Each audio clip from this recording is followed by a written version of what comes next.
Partai Komunis Indonesia masih mengakar di benak masyarakat Indonesia. Bahkan kisah-kisah pemberontakan yang dilakukan oleh PKI akan selalu menjadi bahan perbincangan yang sangat menarik untuk dibahas. Banyak pemberontakan yang telah dilakukan oleh PKI, salah satunya pemberontakan yang terjadi di Cirebon yang dipimpin oleh Muhammad Yusuf pada tahun 1946. Partai Komunis Indonesia telah ditetapkan sebagai salah satu partai terlarang akibat peristiwa yang pernah terjadi pada tahun 1926. Tetapi setelah proklamasi Indonesia pada tahun 1945, lalu ada maklumat 3 November 1945 yang dibacakan oleh Wakil Presiden pada saat itu, yaitu Muhammad Hatta. Isi dari maklumat tersebut adalah melegalkan semua partai-partai. Situasi ini dimanfaatkan oleh PKI yang pada saat itu dipimpin oleh Muhammad Yusuf, tetapi tidak semua setuju atas gagasan Muhammad Yusuf karena pada saat itu PKI tidak memiliki garis komando. Tokoh-tokoh PKI yang tidak setuju ialah Amir Syarifuddin, Sudisman, Bikaman, serta Abdul Majid, yang lebih memilih bergabung ke PKI bawah tanah atau PKI ilegal dibandingkan PKI yang dipimpin oleh Muhammad Yusuf.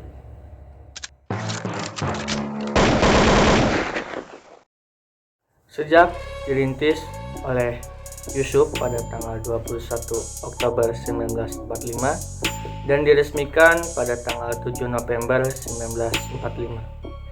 PKI di bawah pimpinan Yusuf mendapatkan respon yang sangat baik sehingga bisa membuka beberapa cabang di berbagai daerah, salah satunya di Cirebon. Dan juga membentuk sebuah satuan laskar yang bernama Laskar Merah.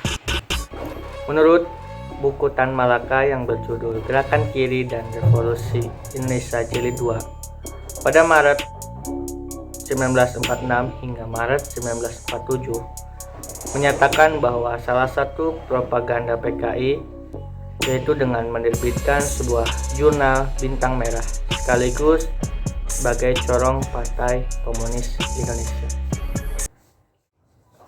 Gerakan PKI di bawah pimpinan Yusuf diawali dengan diselenggarakannya Kongres di Gedung Bioskop Rek di Cirebon pada tanggal 6 hingga 10 Februari 1946. Kongres pertama ini dihadiri kurang lebih sekitar 3.000 orang peserta. Dan dalam buku yang berjudul Komunisme di Indonesia Jilid 1, Perkembangan Gerakan dan Pengkhianatan Komunisme di Indonesia rentang waktu 1913 hingga 1948 yang diterbitkan oleh Pujas TNI tahun 1999 menyebutkan bahwa PKI di Cirebon diketahui lahir pada tanggal 7 November 1945 di bawah pimpinan Muhammad Yusuf dan Suprapto. Muhammad Yusuf adalah seorang advokat dan pernah menjabat sebagai Ketua Persatuan Supir Indonesia. Seorang budayawan Cirebon bernama Nuruddin Nur dalam tulisannya yang berjudul Pemberontakan PKI antara di Cirebon dan Madiun menyebutkan bahwa PKI di Cirebon di bawah pimpinan Muhammad Yusuf dan Suprapto mencoba memanfaatkan situasi sosial politik yang tidak stabil saat awal masa revolusi. Sebab ketika itu ada pertentangan antara golongan moderat dengan golongan revolusioner perihal bagaimana cara untuk membela dan mempertahankan kemerdekaan. Kongres pertama ini menetapkan manifestasi partai, yaitu memutuskan bahwa pemerintah wajib melindungi dan memfasilitasi segala macam aliran partai, kebebasan berpolitik termasuk bagi anggota TKR, dan menuntut diadakannya konsolidasi bersama rakyat sebelum berunding dengan Fanmu. Suasana chaos tak bisa dihindarkan sebelum dan sesudah terlaksananya Kongres PKI pertama di Cirebon. Anggota PKI dari berbagai daerah berdatangan, termasuk Laskar Merah dari Jawa Tengah dan Jawa Timur.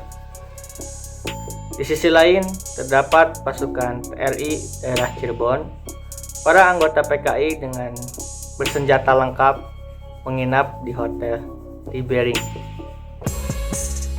Pada tanggal 12 Februari 1946, konflik antara PKI di bawah pimpinan Yusuf bersama Laskar Merah melawan TRI di Cirebon dimulai.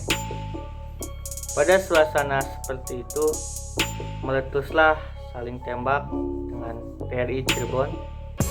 Konflik ini diawali dengan pelucutan senjata pasukan TRI dan polisi oleh Laskar Merah, sehingga mereka berhasil mengambil alih kota Cirebon. Lalu setelah itu, pasukan TRI ditarik ke Linggarjati yang merupakan markas besar divisi TRI daerah Jawa Barat. Pada tanggal 13 Februari 1946, pasukan TRI kembali ingin merebut kota Cirebon dengan membawa pasukan gabungan dari TRI, polisi, dan pasukan lainnya. Kurang lebih pasukan gabungan dari TRI ini sebanyak 600 pasukan dari Cikampek tanpa banyak kesulitan hingga akhirnya pada tanggal 14 Februari 1946 pasukan TRI kembali bisa menguasai kota Cirebon. 6 bulan setelah peristiwa tersebut, yang dimana PKI Cirebon mengalami kegagalan. Lalu, Yusuf dan Suprapto ditangkap bersama dengan para pengikutnya. Keduanya diadili di hadapan Mahkamah Militer di Cirebon, hingga keluarlah keputusan pengadilan yang menjatuhkan hukuman bagi Yusuf selama 3 tahun penjara, dan bagi Suprapto yaitu 1,5 tahun penjara. Setelah Yusuf dan Suprapto menjalani masa hukuman, orang-orang PKI bawah tanah seperti Amir dan Sudirman membentuk sebuah panitia pemberesan untuk menegaskan dan mengukuhkan kembali arah politik PKI sesuai dengan Komintern.